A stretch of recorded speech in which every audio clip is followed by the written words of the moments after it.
Bien-aimés dans le Seigneur, nous continuons notre réflexion, notre méditation sur ce thème que nous vous proposons qui concerne la brique et l'épée. En fait, pourquoi, n'est-ce pas, devrait-on avoir l'épée dans une main pendant que nous travaillons avec l'autre main?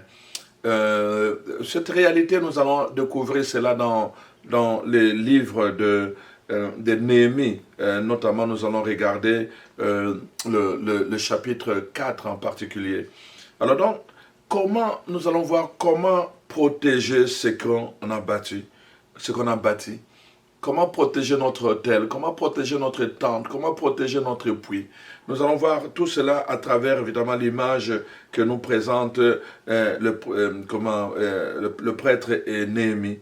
Alors la première chose, je pense, c'est il faut construire ou rebâtir le muraille, je vais ajouter de Jérusalem.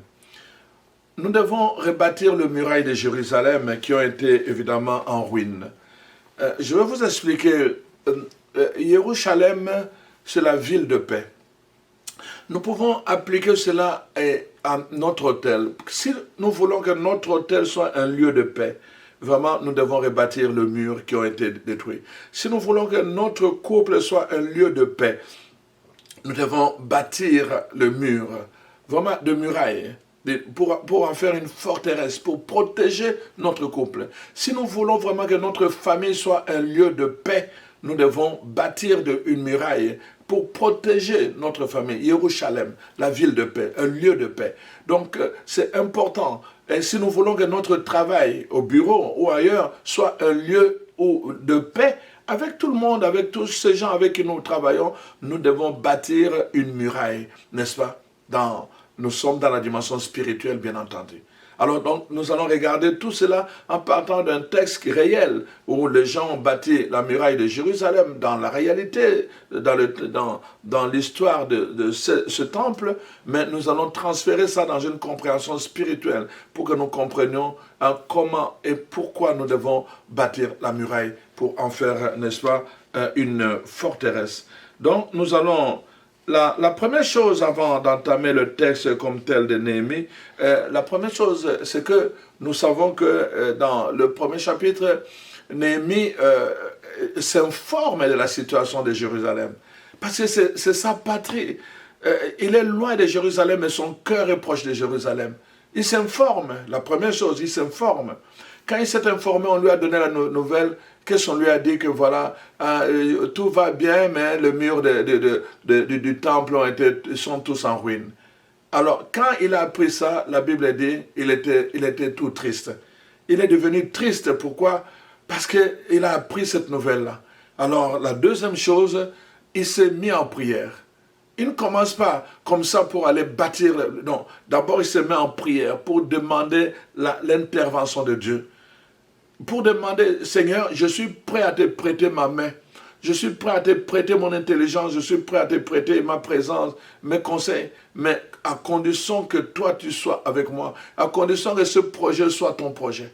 C'est la première chose. Il va jeûner pendant 3 jours. Il va prier pendant ces 3 jours. Il va supplier Dieu. Et après, il va aller demander la permission au roi. Et il va obtenir tout ce qu'il va demander. C'était le signe que Dieu était avec lui. Et il va se diriger à Jérusalem. Quand il arrive à Jérusalem, la parole de Dieu nous dit, je vous fais les résumés, vous pouvez lire Néhémie, c'est vraiment très intéressant. La parole de Dieu nous dit qu'il n'avait livré ce secret à personne. Ce que Dieu a mis dans son cœur, il n'avait dit à personne. Dieu lui a donné vraiment la conviction d'aller rebâtir le mur de Jérusalem. Mais il l'a dit à personne, il est retourné à Jérusalem. Quand il est arrivé à Jérusalem, la première chose qu'il a faite, c'est quoi? Je vous ai dit, il s'est d'abord informé, il a prié. Maintenant, il est parti sur place. Qu'est-ce qu'il a fait? Il a fait le tour de murailles pour voir les endroits qui étaient en ruine, pour voir là où il y avait des brèches, À partir de là, il a fait un plan comment travailler. Voyez-vous, ce n'est pas des choses qui s'improvisent. J'entends des gens, oh, 9 ans de ceci, 9 ans de cela. Quel est le plan que tu as préparé pour commencer une neuvaine? J'entends, ah bon, on va faire un jeûne de prière. Quel est le plan que tu as préparé? Quel est le plan qui est derrière ton jeûne de prière? La parole de Dieu est là pour nous instruire. La parole de Dieu est là pour nous donner l'éclairage, comment nous devons fonctionner si nous voulons vraiment vivre la bénédiction de Dieu dans notre vie. C'est important de comprendre ces choses-là.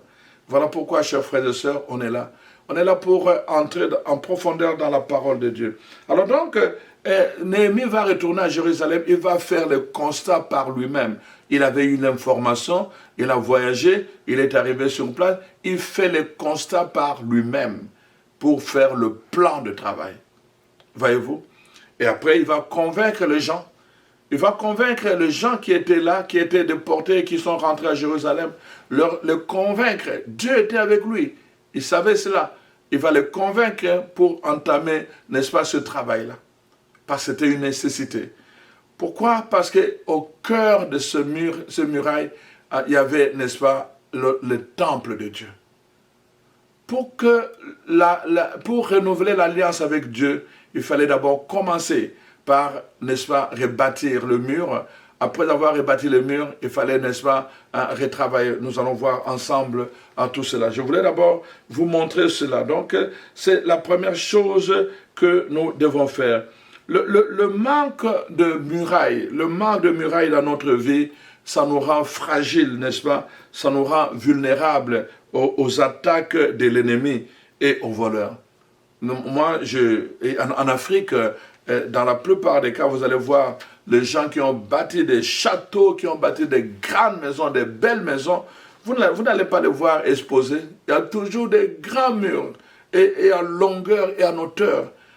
Vous ne le voyez pas, ces maisons-là. Pourtant, des belles maisons. La seule raison, c'est quoi? Le voleur. Le voleur. Si les voleurs voient que cette maison est belle, cette maison est bien bâtie, donc dans leur tête, ce sont des riches qui sont là. Donc c'est facile d'aller le voler. Les gens aujourd'hui ont des armes en désordre. Donc ils peuvent aller utiliser des armes pour aller voler. Alors donc les gens préfèrent mettre la première chose, avant même de construire la maison, ce que les gens font chez moi en Afrique, au Congo en particulier. Donc ils vont commencer d'abord par clôturer le terrain. Ils vont clôturer avant de commencer à bâtir la maison. Ils vont clôturer le terrain pour que les gens ne viennent pas voler les sacs de ciment ou les matériels qu'ils laissent sur le terrain. Ils vont clôturer, mais aussi pour que les gens ne voient pas la réalité à l'interne. Parce que les gens peuvent, n'est-ce pas, planifier de venir voler, attaquer. Donc voilà, si on n'a pas de mur, on est vulnérable. On est exposé au danger, aux voleurs. Et alors donc, c'est vraiment très très important. Et c'est pour cela qu'on voit que Néhémie va faire de ce projet vraiment un projet prioritaire pour sa vie. Ça va devenir le projet de sa vie. Il va abandonner le roi alors qu'il était échanson. Il va l'abandonner, il va voyager, il va s'installer à Jérusalem et il va faire de ce projet un projet prioritaire. Un projet qui va le tenir à cœur. Nous devons être comme des Néhémies dans notre vie. Alors, chers frères et sœurs, je reviens sur ce que je vous ai dit. Votre vie spirituelle, votre vie conjugale, votre vie familiale, votre vie sociale, votre vie professionnelle ont besoin d'être protégées contre les attaques de l'ennemi, visibles et invisibles. Vous devez protéger tout cela. Plusieurs personnes ne comprennent pas. Ils vont avoir un travail, ils commencent un travail comme des païens, sans associer Dieu, sans prier. Et alors, ils sont surpris après. Ils sont surpris après. Voyez-vous, quand j'ai terminé mon cycle de doctorat à l'université, j'ai déjà raconté ce fait. Je raconte juste pour affermir ceux qui n'ont jamais entendu mon témoignage. Alors, mon directeur de thèse m'a appelé après quelques temps. Il m'a dit, voilà, on cherche un professeur ici à l'université. Mais il m'a dit que, je te préviens, il y a plusieurs candidats. Et parmi ces candidats, j'étais le seul qui était africain, donc noir. j'avais le moins de chance si on pouvait regarder certains critères qui se passent ailleurs. Alors, face à cela, j'ai dit non, moi, je ne peux pas aller comme tout le monde. Moi, je dois aller avec comme on dit, une partie gagnante. Alors, j'ai commencé à prier. J'ai prié Dieu. J'ai été prendre mon dossier. J'ai prié, j'ai fait des déclarations. Je dis, Seigneur, moi, j'ai le diplôme, j'ai la connaissance, j'ai la capacité, j'ai le moyen. Alors, vraiment, je déclare que ce poste m'appartient. À partir du moment où j'ai pris connaissance de ce poste m'appartient. J'ai déclaré cela. J'ai pris mon enveloppe de dossier.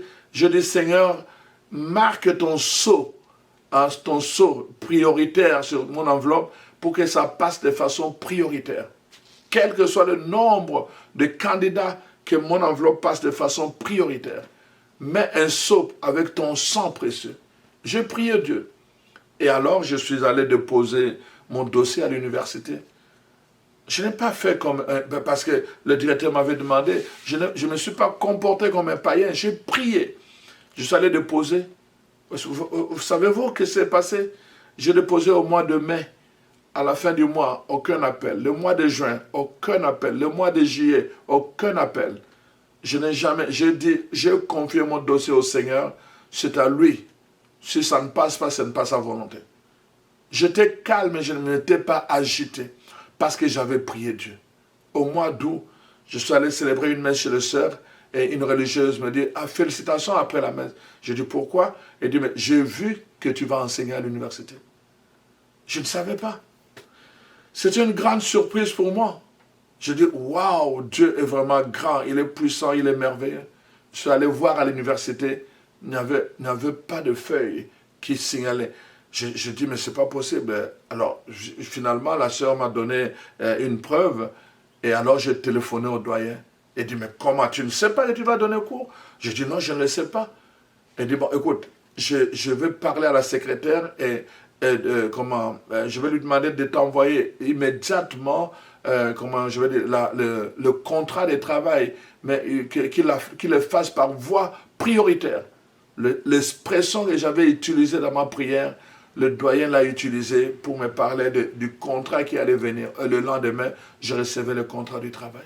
Voyez-vous, chers frères et sœurs, nous devons apprendre cela. Dans la dimension spirituelle, nous devons nous situer. Ton travail, ton couple, ta famille, c'est la même chose. Vous avez une famille, vous avez un couple, c'est important de comprendre que ce n'est pas un acquis. Ne restez pas là les bras croisés en pensant que Dieu va tout faire parce que vous êtes chrétien. Non, vous avez votre part, vous devez coopérer. Et vraiment, c'est très très important. J'avais déjà expliqué certaines choses bien avant. Donc voilà pourquoi je vous dis que vraiment, la première chose pour protéger votre hôtel, pour protéger votre couple, pour protéger votre famille et pour protéger votre travail, c'est de bâtir une muraille.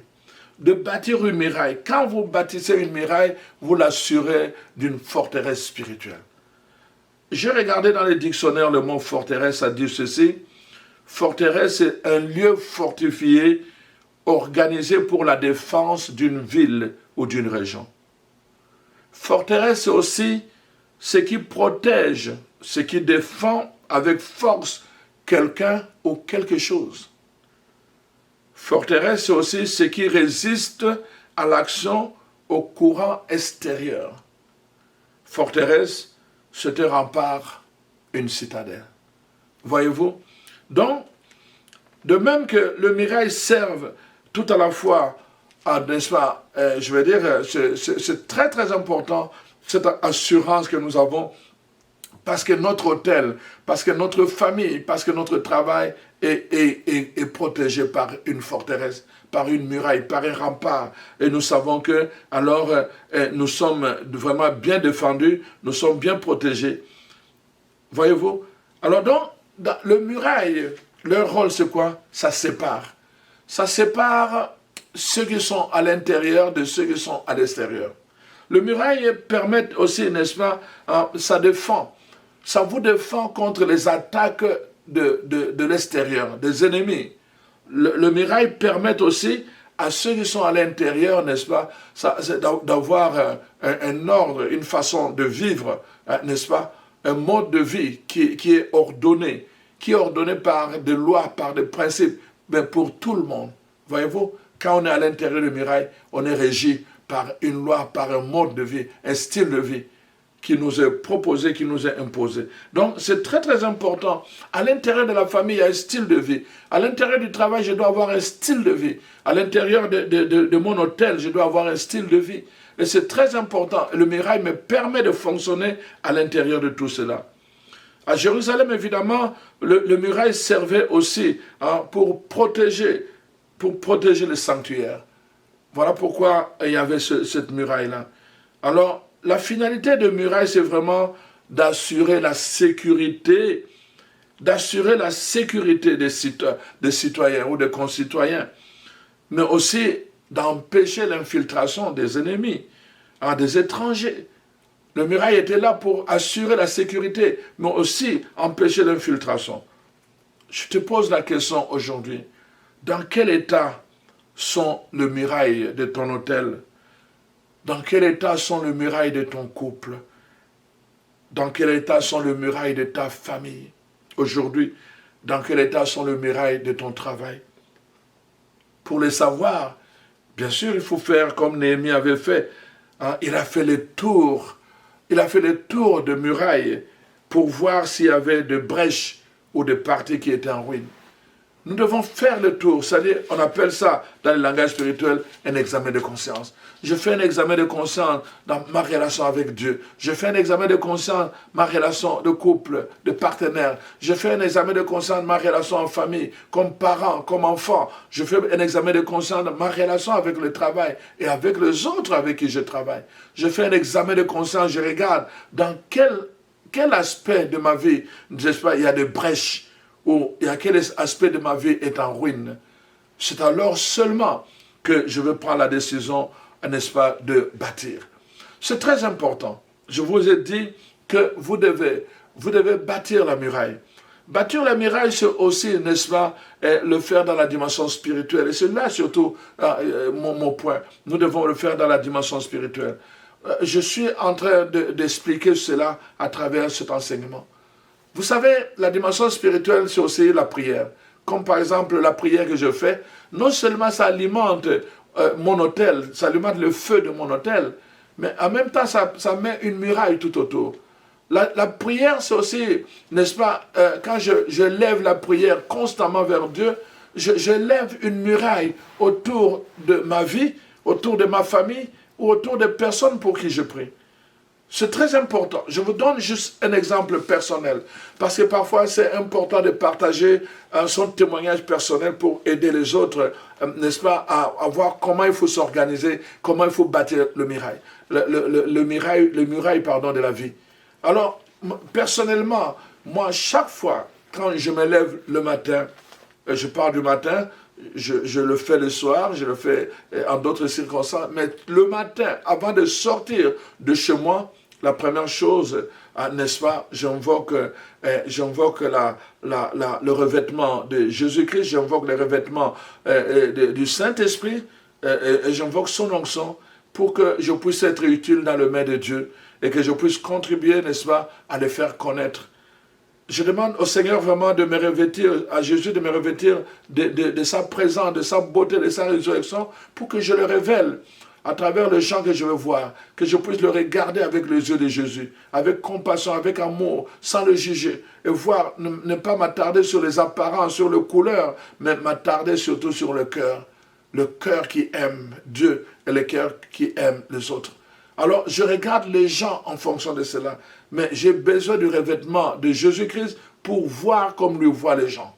Voyez-vous? Et deuxièmement, je demande le revêtement du Saint-Esprit, parce qu'en sortant de chez moi, je ne sais pas ce qui m'attend. Je dois être revêtu de puissance, parce qu'il y a toujours un combat. Il y a l'ennemi qui est là. Il y a le monde hostile à nous. Parce que nous ne pouvons pas les contrôler, mais nous pouvons nous contrôler et nous pouvons nous protéger. Voilà pourquoi je demande le revêtement de la puissance du Saint-Esprit avant de sortir de chez moi. Quand j'ai demandé ces choses, je commence à prier maintenant. Je commence à prier à plusieurs niveaux. Je commence à prier pour mes amis. Parce que c'est très important. Si je n'ai pas un bon rapport avec mes amis, ça peut affecter ma journée. Je commence à prier. Je ne prie pas en général. Ça, c'est pour les paresseux. Je ne prie pas en général. Ce ne sont pas des étiquettes, ce sont des personnes. Je les nomme. Je nomme mes amis. Je les nomme, ceux qui sont ici, ceux qui sont à Ottawa, ceux qui sont à Montréal, ceux qui sont aux États-Unis, ceux qui sont en Guadeloupe, ceux qui sont en Afrique, ceux qui sont en Haïti. Tous ces amis que je connais, que Dieu a mis sur mon chemin, je prie pour eux. C'est une responsabilité que je prise devant le Seigneur. L'amitié, ce n'est pas juste une affaire, c'est vraiment une responsabilité devant le Seigneur. Alors, je prie pour tous mes amis, afin qu'on ait de bons rapports chaque jour. Pas une journée, chaque jour.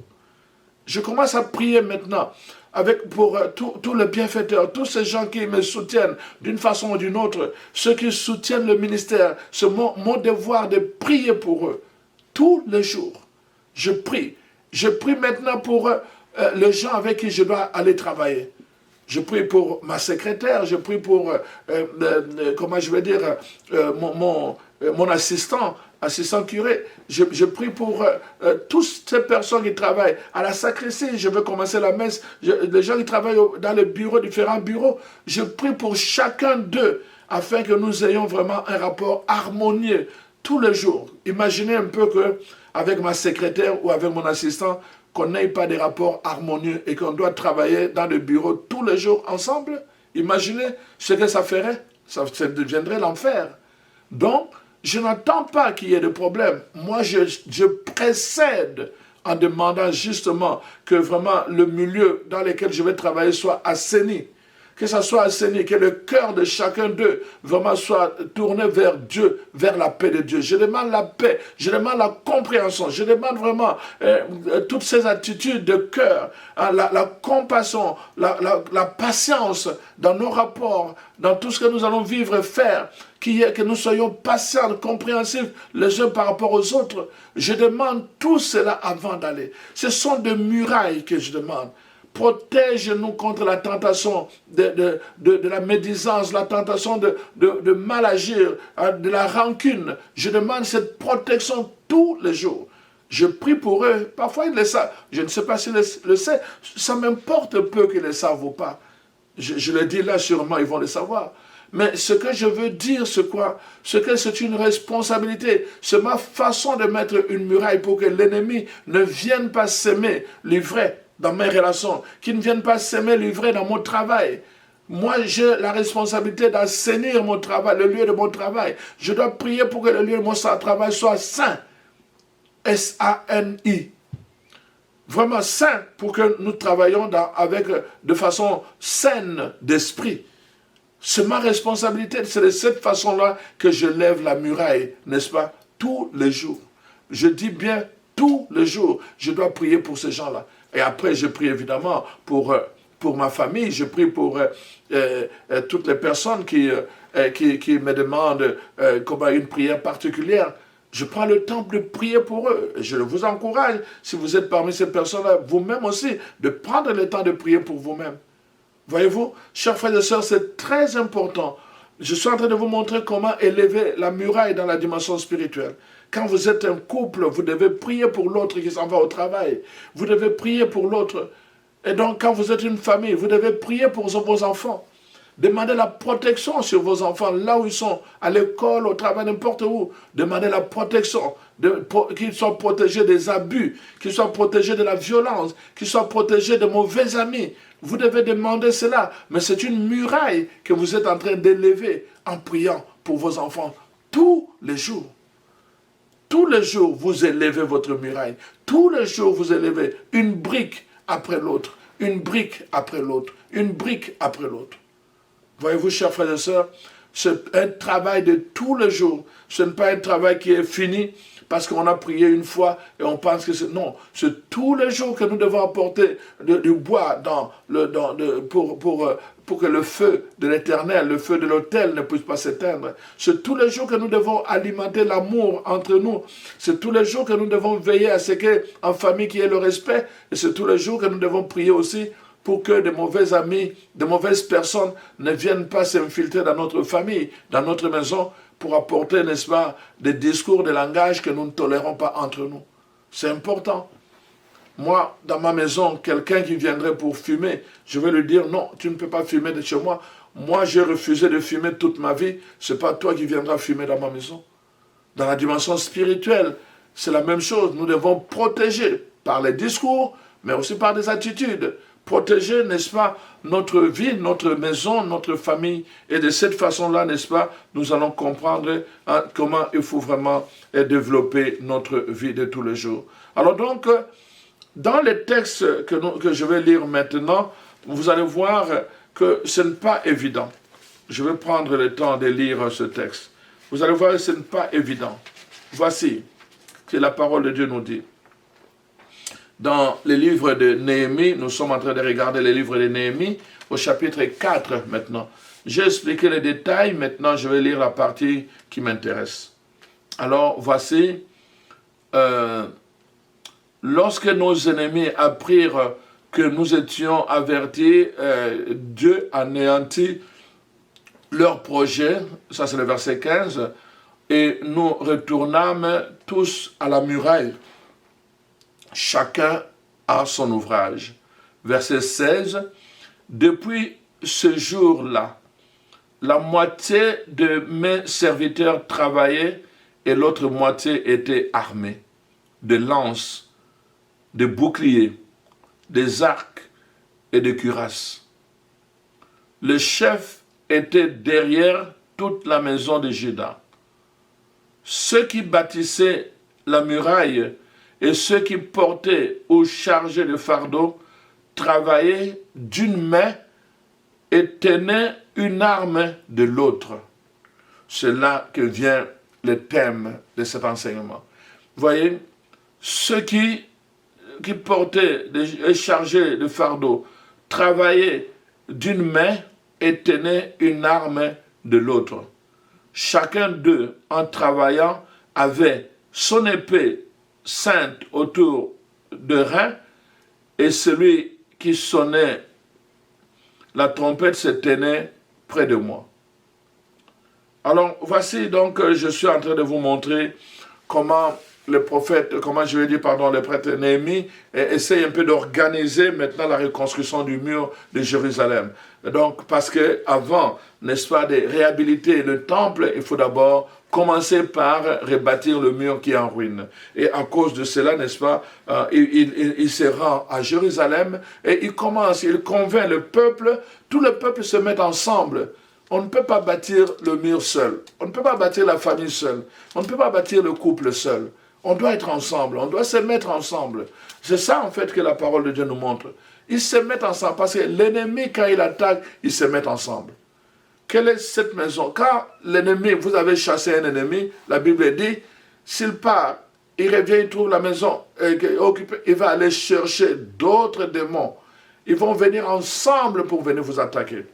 L'ennemi sait cette politique-là, que c'est ensemble qu'on est fort. Nous, les chrétiens, souvent, malheureusement, nous ne savons pas travailler ensemble. Nous ne savons pas prier ensemble. On va prier ensemble pour telle chose. Mais quand arrive le combat spirituel, quand arrive la situation pour prier pour une sœur qui est malade, pour prier pour quelqu'un qui vit des moments difficiles, on l'abandonne à lui-même. On ne sait pas prier ensemble. Mais c'est ensemble que nous devons bâtir la muraille. Ensemble, dans la maison, n'est-ce pas? Ensemble, aussi à l'hôtel. Prions ensemble en famille, prions ensemble en groupe, prions ensemble. Voilà d'abord le premier secret. Je vous ai dit que, n'est-ce pas, il faut bâtir le mur. Et nous allons voir à travers la suite de notre enseignement ce qu'il en est. Donc, une main tenait l'épée, l'autre main la brique pour la construction. Pourquoi? Nous avons vu, n'est-ce pas, à cause des ennemis. Il y a la présence des ennemis. Depuis le commencement, je vous dis, l'ennemi vient pour voler, pour tout ça. Je vous ai dit, l'ennemi vient créer la confusion en s'aimant livré. L'ennemi est toujours là. À cause de la présence de l'ennemi, nous allons voir ces ennemis qui vont se mettre ensemble pour les décourager. Dans notre vie, c'est la même chose. Parfois, on sera découragé. On va souvent être découragé. On va être l'objet de moqueries. Mais si nous comprenons, nous devons faire en sorte, comme Néhémie, aller jusqu'au bout. Alors, prenons un moment pour la troisième partie qui va suivre pour compléter notre enseignement.